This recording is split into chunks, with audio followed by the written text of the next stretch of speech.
Hello class, today we will do chapter 3 motions of earth यानी motion के कौन कौन से movements होते हैं. In this chapter we will going to study rotation and its effect यानी कि जो अर्थ है हमारी वो rotate करती है और उसके effects क्या क्या होते हैं, क्या फ़र्क पड़ता है. Revolution and its effect, occurrence of seasons क्यों बदलते हैं हमारे अर्थ पर.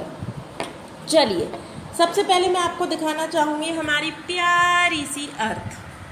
लुक, ये रही हमारी अर्थ, देखिए है ना अर्थ.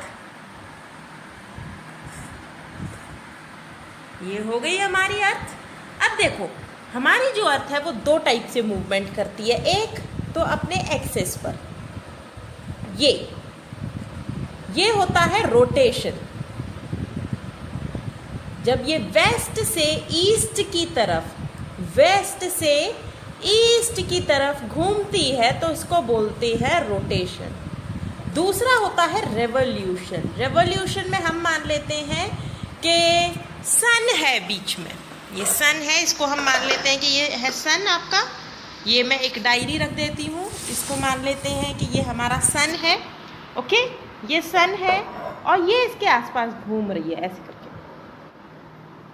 ये इसके आसपास घूम रही है हमारी Earth. This is revolution. Okay, तो रोटेशन यानी कि ये वेस्ट से ईस्ट की तरफ जब ये अपने एक्सेस पर घूम रही है, और रेवोल्यूशन जब ये सूरज के आसपास चक्कर लगा रही है.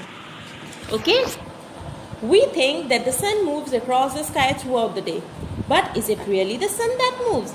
देखो आप खुद को तो महसूस नहीं कर पाओगे कि अर्थ चल रही है, अर्थ हिल रही है और आप भी अर्थ के साथ हिल रहे हो.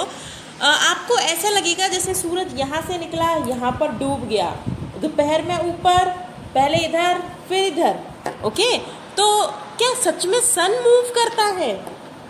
Late us find this out and some other interesting facts about earth in this chapter.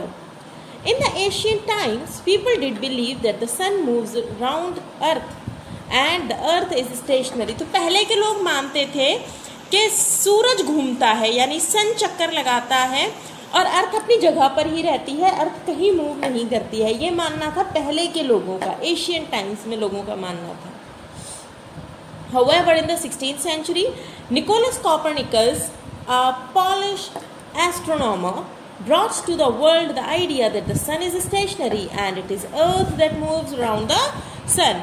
पर निकोलस कॉपरनिकस ने बताया कि नहीं, ऐसा नहीं है, सन मूव नहीं करता है. पहले के लोग मानते थे ना कि सन मूव करता है, तो कॉपरनिकस बोले नहीं, सन मूव नहीं करता है, सन अपनी जगह पर रहता है.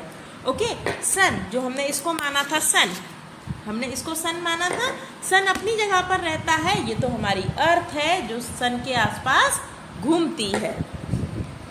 This earth not only moves around the sun but also rotates on it axis. तो मैंने आपको दो तरीके के मूवमेंट बताए थे. These two motions of earth takes place simultaneously and are known as revolution and rotation. Simultaneously का मतलब एक साथ, दो चीज़ें, तीन चीज़ें एक साथ होने वाली.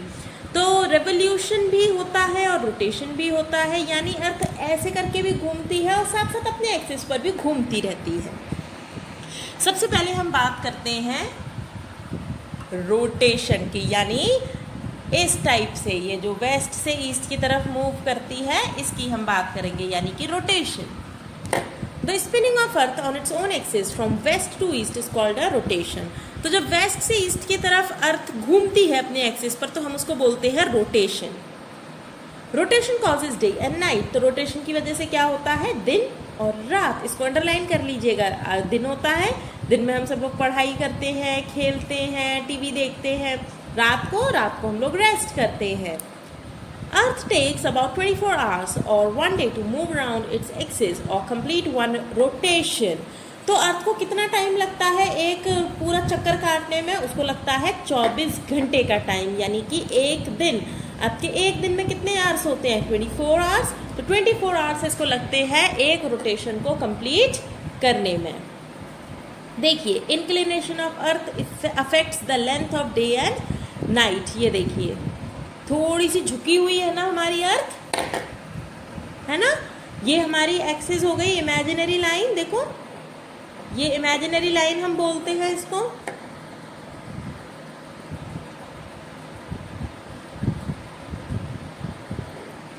ये देखो ये वाली जो लाइन है बीच की, इसको हम बोलते हैं imaginary line.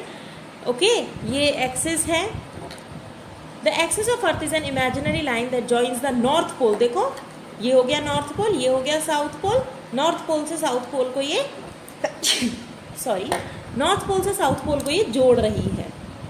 It makes an angle of 66.5 degree with the plane of earth orbit. तो ये कितनी झुकी हुई है, ये झुकी हुई है, ये कितने का एंगल बनाती है, एंगल देखिए ये एंगल कितने का बना रही है, 66.5 डिग्री का। It is always tilted in the same direction and to the same angle. This inclination affects the length of day and night. During the summers we experience long days. जब गर्मियाँ होती हैं तो दिन लंबे होते हैं और रातें छोटी होती हैं।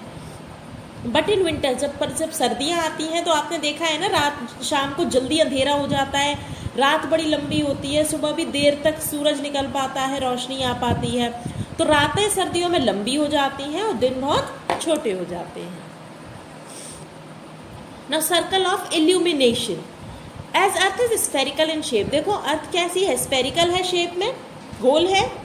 Only one half of earth which is facing the sun has day and the other half has night. तो देखो हमने पिछले क्लास में भी पढ़ा था, जिसने पिछली क्लास नहीं अटेंड की हो वो करिएगा, थोड़ी सी इन्फॉर्मेशन वहाँ से भी कन्वे होगी आपको। तो उसमें हमने पढ़ा था कि सूरज, ये देखो ये हमारी अर्थ है, ये सन की रोशनी जिस तरफ पड़ती है वहाँ दिन होता है और जिस तरफ नहीं पड़ती है वहाँ पर आपका अंधेरा होता है। ओके, तो ये दो पार्ट्स होते हैं। ये देखो अर्थ के दो पार्ट्स हो जाते हैं, एक पार्ट जहाँ पर सूरज की रोशनी आ रही होती है और दूसरा पार्ट जहाँ पर सूरज की रोशनी नहीं आ रही होती है। The imaginary line that separates the lighted and illuminated part of earth from the darkened one is called the circle of illumination। इसको अंडरलाइन करिएगा।